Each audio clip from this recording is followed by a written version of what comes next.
월말 김어준의 김어준입니다. 클래식 노 피니시. 평생 이건 따라다니군가. 조윤범 안녕하십니까. 안녕하세요. 올 피니시 김가람 선생님 나오셨습니다. 안녕하세요. 자, 두 분이 나왔으니까 연주가 있어. 네, 연주가 있죠. 가람 선생님만 연주하십니다. 네. 오늘은 뭡니까? 오늘은 이제 체코의 작곡가. 체코 하면은 저희가 이제 다뤘던 작곡가가 두 명이 있어요. 두 명이나 있어? 아, 테스트 한번 해봐야겠다. 누가 생각나십니까, 정수님? 제가 아니야. 자, 드보르작이 있죠. 아, 드보르작. 그렇죠. 체코의 뭐 대표적인 작곡가하고 그리고 스메타나가 있습니다. 아, 스메타나. 아이고, 생각났네. 오래됐습니다. 자, 체코 세 번째. 세 번째, 자 보세요. 스메타나 뒤에 드보르작이고요. 드보르작 뒤에도 유명한 체코 작곡가가 있는데 그 사람이 바로 오늘 소개해드릴 레오시 야나첵이라고 하는 사람입니다. 야나첵. 야, 처음 들어봤어. 이분 이름 처음 들어본 사람 많아요. 레오시 야나첵. 야나체크? 완전 처음 들어봤다. 체코는 많이 가보셨잖아요. 체코를 가봤죠. 어디 출신이에요? 브루노. 동쪽에 있는 건데? 네, 근처에 있어요. 뭐 이제 패키지 여행 같은 거 가시면 브루노 들렸다가 프라하 가고 뭐 그런 코스들이 많아요. 그쪽 동네가 와인으로 유명해요. 촌동네라고 할 수 있어요. 지역 자체는. 아, 그분이 거기 출신이야. 맨데레 뭐 유전자 뭐 그런 거 배웠잖아요, 옛날에. 그래서 공과대학이 있는 걸로 알고 있어요, 거기에. 그게 중요하지 않아. 그 동네 출신인데 이 사람이 뭘로 유명해요? 아, 그 근처에서 오르간 학교를 세워가지고 지금 거기 브루노 음악원이 하나 있고요. 음악 쪽으로는 영화에 삽입됐던 현악사중조들이 있고요. 그리고 굉장히 현대적인 피아노 곡들이 있고요. 굵직한 오페라들도 있습니다. 아이고. 그중에 우리가 다 들으면 알만한 게 뭐 있어요? 없어요.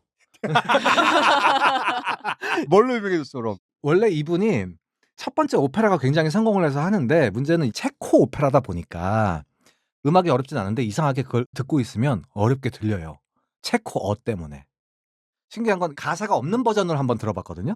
되게 영어음악 같아요. 굉장히 영어음악 같은데 체코어만 들어갔다 하면 현대음악으로 들려요. 언어가 그렇게 어렵다는 거죠. 오죽하면. 어제 저희가 공연이 있지 않았습니까? 네. 예, 성악가분들한테 야나첵 오페라도 한번 해야죠. 그랬더니 선생님 이거 체코어 아닙니까?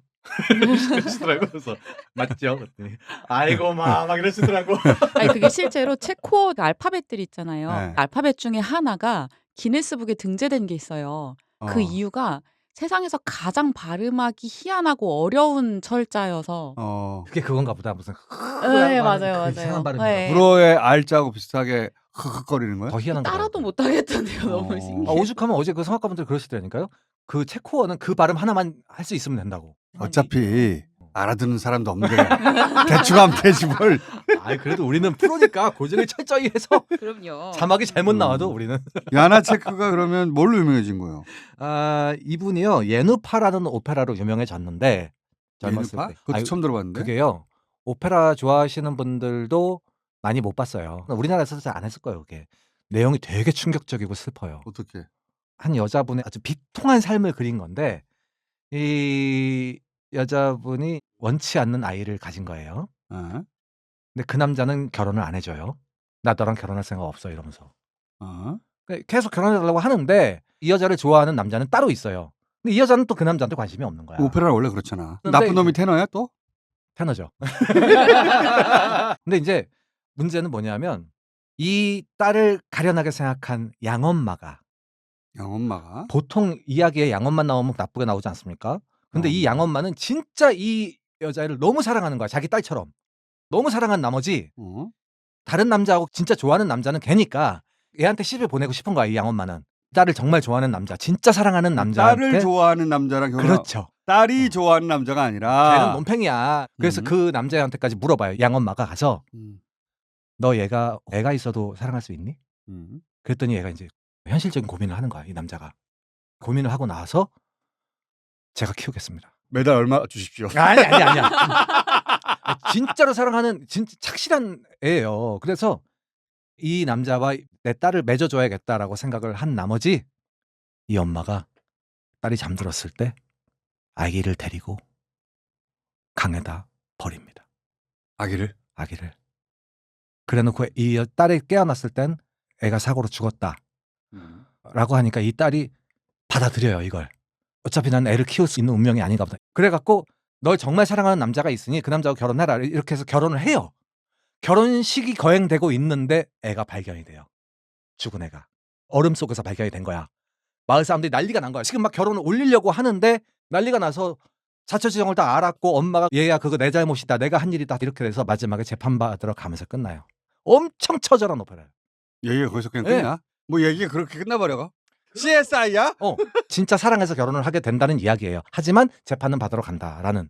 마지막에 너무 충격적이고. 뭐 충격적이야. 얘기를 하다 말어. 생각해보세요. 그 엄마의 사랑도 너무나도 지극하고 그러면서 자기는 살인을 한 거야. 그 엄마는 다 내 잘못이다라고. 누구한테 감정이입한 거야 지금? 그러니까 이게 감성이 우리가 무뎌져가지고 아유 진짜. 근데 일단 양엄마가 좀 사이코패스긴 하네요. 친딸도 아닌데 그렇게까지 집착할 일인가. 그렇지. 아 근데 이 양엄마도 사연이 있어요. 나는 김가람 선생님 한 표. 그런데 김탐정 발동. 근데 이 얘기를 한번 들어보세요. 그 양엄마는 왜 그렇게 또 이 딸을 사랑하게 됐느냐? 결혼을 할 때부터 두 번째 결혼인 거예요. 부인이 죽어가지고 결혼을 하는데 들어가자마자 이 또 남편이 죽네? 그러니까 희한해진 거예요. 결혼하자마자 가문 소속의 일원이기도 한데 일원이 아닌 것 같기도 하고 이 가문에서 또 왕따를 당하면서 생활을 한단 말이에요. 이 엄마가. 그런 상황에서 딸을 그렇게 사랑하는 거야. 완전 자기 사랑을 쏟아부는 거야. 감정이입할 데가 없다. 아니야, 우린 이런데 감정이입을 하고 감정이입할 데가 살아야 우리가 진정한 민주 시민이지. 우리가 민주 시민. 우리는 공감 잘한단 말이죠. 그 엄마가 양딸을 너무 사랑한 나머지 양딸이 행복한 삶을 살라고. 그렇지. 너는 나처럼 힘들게 살지 말아라. 아이를 강에 벌어서 죽였는데 딸이 결혼할 때 이 아이가 발견이 되면서 그래서 그럼 엄마가 내가 죽였다. 내가 죽였다고 다 얘기를 하고 딸은 자기가 사생활을 낳는 것도 마을 사람들이 모른 거야. 그래서 엄마가 재판받으러 가는데 내가 도와주러 가야겠다고 하면서 끝나는 거예요. 딸이 재판받으러 하는 게 아니고 대신 딸은 또 여기서 완전히 죽일 사람이 된 거죠. 왜냐하면 애가 있다는 사실도 숨기고 결혼한 사람이 되는 거니까. 딸이 엄마를 가스라이팅 했네. 응? 아니야. 엄마 나 사랑하지. 나 사랑하지 엄마. 엄마가 되신가. 저는 이걸 보면서 우선은 드라마에서 뻔하게 진행되는 계모가 막 딸을 괴롭히는 이런 스토리가 아니라 정말로 감정이입할 수 있는 유일한 사람인 거예요. 이 딸을 사랑하는 같은 처지에 있는 유일한 사람인 거야. 그러다 보니까 마지막에 애를 죽인 것도 충격이었는데 이게 나중에 발견되고 와 진짜 스토리가 좀 이상해. 난 지금 말하면서도 막 가슴이 쿵탕거리는데 이 감성이 메말르셔가지고 스토리가 너무 이상해.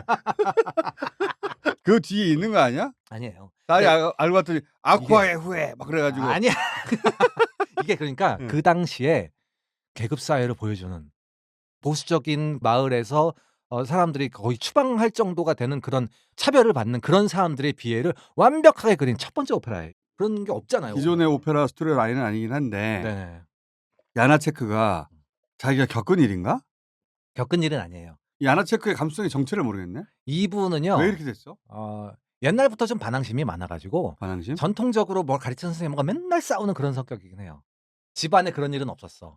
근데 좋은 소설들을 가지고 쓰는 거에 유명해요. 근데 이 야나체크가 이 스토리 라인을 가져와서 오페라를 만들었다는 것은 이 스토리 라인에서 충격도 받고 걔가 여기 감정이입이 됐다는 건데 야나체크는 어디에 감정이입이 된 거야? 내가 겪어보지 않았다고 해서 공감을 못 가지면 저쪽 사람들이라고 생각해. 어렸을 때 영화만 많이 봐도 충분히 공감이 많이 되지 않습니까? 그거는 동감하는데 야나체크가 굳이 이 스토리를 만들려고 했던 이유가 있을 거 아니야. 어딘가에 꽂혔을 거 아니야. 제 생각에는 이분의 문학적 성향 같아요. 이분이 나중에 만들게 되는 오페라도 다 원작 소설이 어떤 사람들 거냐 하면 뭐 도스토옙스키 이런 거에 꽂히는 사람이란 말이에요. 대부분. 그런 비극. 자기 인생이 비극이야? 현실적인 비극에 꽂혀요. 자기 인생은 어떤데요? 이거하고 좀 별개로 아주 독특합니다. 인생 얘기부터 해볼게요. 네. 일단 인간을 파악해야 되겠어. 지금까지 배운 사람들하고 완전히 다른 면이 있어요. 60대 이후에 빵 터집니다. 이 사람.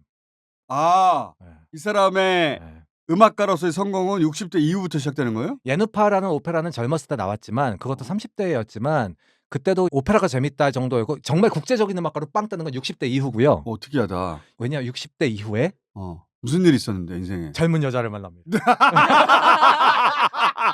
20대. 60대 20대를 만났어? 35살 연하. 그러면 63세. 그러면 예술하지. 예술의 힘을 믿기 시작한 그러니까 60이 넘어서야 비로소 바람이 난 거야? 그 전에도 그런 일은 있었는데 그건 이제 잠깐 동안의 얘기고 진짜로 아주 이 사람 인생을 송두리째 바꾸는 바람이 그때 나는 거예요. 바람은 잔잔히 났었는데 잔잔히 뭐 한두 번 있었지. 한두 번 있었고 그것 때문에 뭐 싸우기도 하는데 진짜 자기를 통째로 갈아 넣을 만한 그런 사건이 63세에 일어나고 63세에 63세 화이팅! 화이팅! 화이팅! 죽을 때까지 연결됩니다. 이게 나 야나 체크 편이야 이제. 내가 좋아할 줄 알았어 오늘. 63세에 드디어 자기를 불태우는 여성을 처음으로 만난 거야. 네. 야. 그리고 이분의 유명한 음악은 다 그 이후 겁니다. 화이팅! 야나 체크. 아이. 그러면 이분은 훌륭한 분이다. 어쩌면 좋아. 그러면 어쩌면 좋아. 60세까지는 왜 꼽히지 못한 거예요? 아니 꼽히지 못한 건 아니에요. 이분의 성격 때문에 좀 문제가 있었는데 그게 뭐냐면 젊었을 때도 이제 어디 가서 지휘도 좀 하고 했는데 그 당시에 이분의 지휘를 받았던 학생들의 증언을 들으면 너무 힘든 선생입니다. 다혈질에다가 까탈스러워? 화내고 무섭고 까탈스럽고 막 아래로는 그렇고 위로는 뭐 그 당시에 유명한 잡지 하나가 이제 발간을 했는데 거기다가 맨날 기고를 하면서 선배들 욕을 한 거야. 누구의 음악은 아니다. 거의 바그너 비슷하죠. 그래서 그 비평을 당한 사람들이 너무 화가 나가지고 얘를 안 키워주는 거죠. 나중에 오케이. 예누파라는 오페라 처음에 써가지고요. 이걸 이제 프라하 국립극장에다가 올리려고 하는데 프라하 국립극장 가보셨어요 혹시? 프라하 국립극장 가봤죠. 가보셨을 거예요. 프라하에 왜냐하면 있는 거. 강 건너에서 딱 보면 제일 크고 화려한 건물이 그렇지, 그 그렇지. 국립극장이거든요. 거기에 올리려고 했는데 거기 극장장이 내가 옛날에 욕했던 사람인 거야. 이걸 끝까지 안 올려주고 있다가 결국은 업계는 대부분 한 번쯤은 이 사람한테 욕을 먹었던 사람들이야. 그렇지. 그래서 인생이 이게 그래서 안 풀렸구나. 되는 거죠. 그러면 이 사람이 어렸을 때도 이미 이제 재능을 인정받은 음. 그런 신동과? 아예 어렸을 때부터 신동이 아니에요. 이분은 20살에 오르간을 배우거든요. 모든 게 늦둥이구나. 어렸을 때 피아노를 굉장히 잘 치긴 했대요. 선생님들한테 레슨 받으면 되게 칭찬을 많이 받은 아이였는데 학교도 음대를 안 가요. 사범대학 가가지고요. 교사 자격증을 따요. 타고난 재능은 있었으나 우리가 이때까지 해왔던 음악적 천재들이 어릴 때부터 신동 소리 들으면서 20대에 이미 완성되고 그런 스타일은 아니네. 그렇죠. 교사 자격증도 음악 쪽으로 딴 게 아니라 체코어를 가르치는 그러니까 국어 선생님인 거지. 국어 선생님 자격증을 땄는데 문제는 대부분 독일어를 쓰고 있었단 말이죠. 합스부르크 합스부르크 지배를 받았으니까 그 오스트리아. 동네가. 그렇지. 직장도 구하지 못하는 거예요. 그런 상황에서. 그러다가 나중에 이제 이 사람이 음악에 꽂혀가지고 오르간을 막 연주를 하고 20살에 배웠어 그거를? 20살에 오르간을 하는데 아주 뛰어나요. 그래서 나중에 27살에 자기가 오르간 스쿨을 열어요. 그 오르간 스쿨이 나중에 발전이 돼갖고 브루노 음악원이 돼요. 그건 나중에 일이고. 오케이. 타고난 재능은 있어. 하지만 성격은 나빠. 못생겼나 보다. KFC 할아버지처럼 생겼어요. 근데 좀 인상 안 좋은 KFC라고. 그렇지. 미남 미녀들은 착해요. 미녀들은 더 착해요. 세계가 친절하거든요. 아니, 저는 그거에 대해서 되게 과학적인 논리가 있어요. 왜 그 사람들이 착하냐? 오해를 불러일으킬 수도 있잖아요. 지금 우리가 멋지고 예쁘다라고 하는 얼굴은요. 우리가 생각하기에 착해 보이는 얼굴을 예쁘다라고 하는 거예요. 그렇지 않아요. 아니야. 못되게 생긴 여자들도 있어요. 하지만 매력 있어요. 그 매력적인 얼굴인 거야, 그거는. 하여튼 이 남자는 못생겼다는 것은 얼굴이 일그러졌다 이 의미가 아니라 사람들이 자기한테 아주 어릴 때부터 호감을 쏟아붓고 그걸 받고 자라잖아요. 보는 족족이 다 욕하지 않아요. 머리가 갑자기 멍해지는데? 어릴 때 사진 없어? 아니, 젊었을 때 사진 별로. 제가 왜냐면 이분 나이 들어 성공한 분이라니까 맨 찾으면 나이 든 사진만 나와. 이거는 우리 김가림 선생님한테 물어봐야겠다.